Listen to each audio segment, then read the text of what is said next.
มีอะไรจะให้ผมรับใช้เหรอครับ หรือว่าจะอุดหนุนสินค้าของผม ตัวมึงกับโลงศพรีบออกไปซะ พวกกูไม่เอา ไปได้แล้วโธ่ไปได้ไงเพ่ยังขายของไม่ได้เลยเ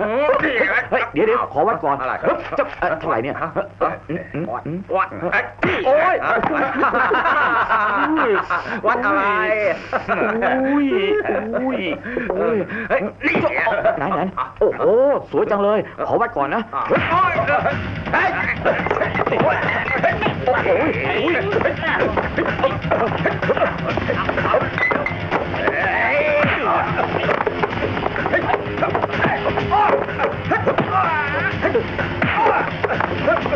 ฉันว่าแล้วจ่าที่ของจะแตก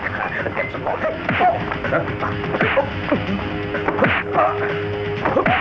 อะไรวะ